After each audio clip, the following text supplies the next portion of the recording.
ಯಾವುದೋ ಸಾಹಿತ್ಯ ಸಮ್ಮೇಳನಕ್ಕೆ ಹೋಗಿ ರಾಜಕೀಯ ಮಾತಾಡ್ತಾರೆ, ರಾಜಕೀಯ ಸಭೆಯಲ್ಲಿ ಹೋಗಿ ಇನ್ಯಾರ್ದೋ ಸುದ್ದಿ ಮಾತಾಡ್ತಾರೆ. ಇವು ಎರಡು ನಮ್ಮ ಗ್ರಾಚಾರ, ನಮ್ದು ಬಿಡಿ, ಅದೃಷ್ಟ ಬಂದಿದೆ. ಇಷ್ಟೆಲ್ಲ ತೊಂದರೆ ಆಗಿದ್ರು ಜಿಲ್ಲಾ ಉಸ್ತುವಾರಿ ಸಚಿವ ಏನ್ ಮಾಡ್ತಿದ್ದಾರೆ? ನನಗೆ ಕೇಳಿದ್ರಲ್ಲ, ಹಾಲಪ್ಪ ಶಾಸಕನಾಗಿದ್ದಾಗ ಹಿಂದೆ ಏನ್ ಮಾಡ್ತಿದ್ದ, ಸಗಣಿ ತಿಂತಿದ್ನ ಕೇಳಿದ್ರು. ಯಾವಾಗ ಅವರಪ್ಪ ನಾನು ಒಟ್ಟಿಗೆ, ಅವ್ರ MP ನಾನು MLA, 60 ವರ್ಷಗಳ ಸಮಸ್ಯೆ ಒಂದು, ಅದು ಕೋರ್ಟ್ನಲ್ಲಿದೆ, ಬೇರೆ ಬೇರೆ ಕೋರ್ಟ್ನಲ್ಲಿದೆ, ಬೇರೆ ಬೇರೆ ಇಲಾಖೆಯಲ್ಲಿದೆ ಅಂತ ಸಮಸ್ಯೆ. ಹೋರಾಟಗಳು ನಡೀತಾನೇ ಇದಾವೆ, ಎಲ್ಲರೂ ಮಾಡ್ತಾ ಇದ್ದಾರೆ. ಅದು ಬಂಗಾರಪ್ಪನವರಿದ್ದಾಗಿತ್ತು, ತಿಮ್ಮಪ್ಪನವರಿದ್ದಾಗಿತ್ತು, ನಿಜಲಿಂಗಪ್ಪನ ಕಾಲದಿಂದ ಪ್ರಾರಂಭ ಆಯಿತು. ಆ ಸಮಸ್ಯೆ ಬಗೆಹರಿಸಿದ ಹಾಲಪ್ಪ ಸಗಣಿ ತಿಂತಿದ್ನ ಅಂತ. ಈಗ ಒಂದು ಸಣ್ಣ ಸಮಸ್ಯೆ, ದಿನನಿತ್ಯದ ಸಮಸ್ಯೆ, ಇದನ್ನ ಬಗೆಹರಿಸಕ್ಕಾಗದೆ ನೀವೇನ್ ತಿಂತಾ ಇದ್ದೀರಿ? ಇಬ್ರು ಶಾಸಕರು, ಇಲ್ಲಿಯ ಶಾಸಕರು ಮತ್ತು ಉಸ್ತುವಾರಿ ಸಚಿವರು ಏನ್ ತಿಂತಿದ್ದೀರಿ? ಬಗೆಹರಿಸಬೇಕಲ್ಲ, ಸಣ್ಣ ಸಮಸ್ಯೆ ಕೂಡಲೇ ಬಗೆಹರಿಸಬೇಕು. ಇಲ್ದಿದ್ರೆ ನಿಮ್ಮನ್ನ ಬೀದಿ ಹಲ್ಲಿ ಹರಾಜಾಗ್ತೇವೆ. ಮೊನ್ನೆ ಯಾವುದೇ ವಿಷಯಕ್ಕೆ ಯಾವುದೇ ಕಾರ್ಪೊರೇಟರ್ ರಿಪೋರ್ಟ್ ಕಾರ್ಡ್ ಅತಿ ಶೀಘ್ರದಲ್ಲಿ ನಿಮ್ಮ ಸುದ್ದಿಮನೆ ಡಿಜಿಟಲ್ ಮೀಡಿಯಾದಲ್ಲಿ. ಯಾರ ಪೇಪರ್ನವ್ರು ಬರ್ದಿಯ ಹಾಗಪ್ಪ ಹೆಸರು ಅಭಿವೃದ್ಧಿ ಪರ ರಾಜಕಾರಣಿ ಅಂತ, ಅದಕ್ಕೆ ಬೇಕಾಷ್ಟು ಉದಾಹರಣೆಗಳು ಇದಾವೆ. ಇದು ನಡೀತಿದೆಯಲ್ಲ, ಇದು ನಮ್ಮ ಕಾಲದಾಗೆ ಆದ ರಸ್ತೆ ಇದು, ಇದು ನಡೀತಿದೆ ನೋಡಿ. ಇದು ಎಲ್ಲಾ 4 ಈ ಊರಿಗೆ ಸೇರ್ತಕ್ಕಂಥ 6 ರಸ್ತೆಗಳಲ್ಲಿ 5 ರಸ್ತೆನೂ ಡಬಲ್ ರೋಡ್ ಮಾಡ್ತಾ ಇದೀವಿ. ಅದು ನಾನು ಸೋತವರೆಲ್ಲ ಹಾಗಾದ್ರೆ ಏನು ಅಭಿವೃದ್ಧಿ ಮಾಡಿದ್ರು ಪಾಪಿಗಳು ಅಂತ ಹೇಳಿದ್ದಾರೆ. ಮತ್ತೆ ಇವ್ರ್ಯಾಕೆ ಬರೀ 22,000 ಓಟ್ ತಗೊಂಡು ಸೋತರು? ತಗೊಂಡಿದ್ದೆ 22, ನಾನು 72 ತಗೊಂಡು ಸೋತಿದ್ದೀನಿ. ತಿಮ್ಮಪ್ಪನವರು 6 ಸಾರಿ ಸೋತಿದ್ದಾರೆ, ಪಾಪಿಗಳವರು. ಸ್ವಾಮಿಯವರು ಸೋತರು ಗೆದ್ರು, ಪಾಪಿಗಳ. ಬಂಗಾರಪ್ಪನವ್ರು ಸೋತರು, ಪಾಪಿಗಳ. ಇವ್ರು ಹೇಳಿದ್ದು ಯಡಿಯೂರಪ್ಪನವ್ರು ಸೋತರು, ಪಾಪಿಗಳ.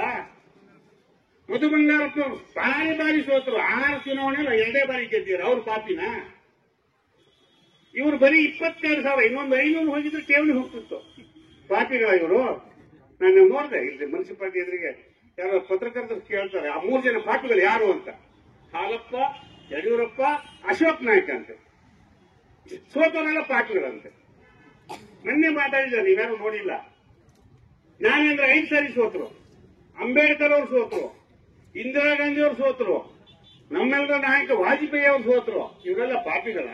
ಏನ್ ಹೇಳ್ತದೆ? ಇದಕ್ಕೇನು ಬುದ್ಧಿ ಇದೆಯಾ? ಕಣ್ಣೀರ್ ಹಾಕಿ ಹೊತ್ತು ಕರೆದು ಗೆದ್ದು ಈಗ ಏನು ಟೀಕು ಅಬ್ಬ.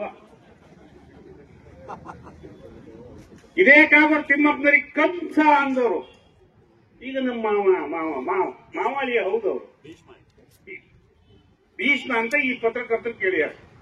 ರಾಜಕೀಯ ಭೀಷ್ಮರವರು, ಭೀಷ್ಮ ಅಂದ್ರೆ ಅವ್ನು ಕಂಸ, ಅವ್ನು ನಾಶ ಮಾಡಕ್ಕೆ ನಾನಿದ್ದೀನಿ ಅಂತ ಹೇಳಿದ್ದಾರೆ. ಇಂಥ ಮಾತು ಇವ್ರ ಬಾಯಲ್ಲಿ ಬಂದಿದೆ. ಇವರೆಲ್ಲ ನಮಗ್ ಪಾಪಿಗಳು ಅಂತಾರೆ. ಸೋತವರೆಲ್ಲ ಪಾಪಿಗಳ? ನಿಜಲಿಂಗಪ್ಪನವ್ರು ಸೋತಿದ್ರು, ಪಟೇಲ್ರು ಸೋತಿದ್ರು, ಬೊಮ್ಮಾಯಿ ಸೋತಿದ್ರು, ಎಸ್ ಪಿ ಕೃಷ್ಣ ಸೋತಿದ್ರು, ದೇವೇಗೌಡರು ಸೋತಿದ್ರು, ಪ್ರೈಮ್ ಮಿನಿಸ್ಟರ್ ಆದ್ರು. ಅಯ್ಯೋ ಇದಕ್ಕೆ ಬುದ್ಧಿ ಇದೆಯನ್ರಿ, ಹೇಳ್ರಪ್ಪ ಬುದ್ಧಿ ಹಂಚರು. ಸಿದ್ದರಾಮಯ್ಯ ಸೋತಿದ್ರು, 272 ಓಟಕ್ಕೆ ಗೆದ್ರು ಒಂದ್ಸರಿ.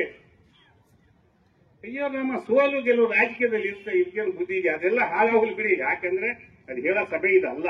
ಅವ್ರ ಇಲ್ಲ ಈ ಶಾಸಕರು. ನಾನು ಸೌರದಲ್ಲಿ ಮಾಡಿದ್ದೆ ಆಗಲೇ.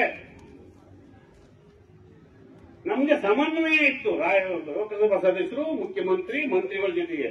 ಇದು ಯಾವಾಗಲೂ ಹತ್ಕೋತ್ ಇಲ್ಲೋತ್ ಕೊನೆಗೆ ಎಲ್ಲೋತು ತಪ್ಪೋತ್, ಕೊನೆಗೆ 22,000 ಬಂತು. ನಮ್ಗೆ ಗೊತ್ತಿದೆ ಇದೆಲ್ಲ, ಚೆನ್ನಾಗಿ ಬರುತ್ತೆ. ಕಾರ್ಯಕ್ರಮಗಳನ್ನ ನೀವು ನೋಡ್ತಾ ಇದ್ರೆ ನಮ್ಮ ಚಾನೆಲ್ ಅನ್ನ ಸಬ್ಸ್ಕ್ರೈಬ್ ಮಾಡಿ, ಪಕ್ಕದ ಬೆಲ್ ಐಕಾನ್ ಒತ್ತಿ ನಮ್ಮನ್ನ ಬೆಂಬಲಿಸಿ. ಹಾಗೆ ನಮ್ಮ ಕಾರ್ಯಕ್ರಮಗಳನ್ನ ಲೈಕ್ ಮಾಡಿ, ಕಮೆಂಟ್ ಮಾಡಿ, ಅದನ್ನ ಬೇರೆಯವರಿಗೂ ವಾಟ್ಸ್ಆಪ್ ಮೂಲಕ ಶೇರ್ ಮಾಡಿ. ನೀವು ಹೀಗೆ ಮಾಡಿದಾಗ ನಮ್ಮ ಚಾನೆಲ್ ಮತ್ತಷ್ಟು ಜನರಿಗೆ ತಲುಪಲು ನೀವು ನಮ್ಮೊಂದಿಗೆ ಸಹಕರಿಸಿದ ಹಾಗಾಗುತ್ತೆ. ಇದು ನೀವು ಯಾವುದೇ ಖರ್ಚಿಲ್ಲದೆ ಕೆಲವೇ ಸೆಕೆಂಡುಗಳಲ್ಲಿ ನೀಡಬಹುದಾದ ಸಹಕಾರ. ಧನ್ಯವಾದಗಳು.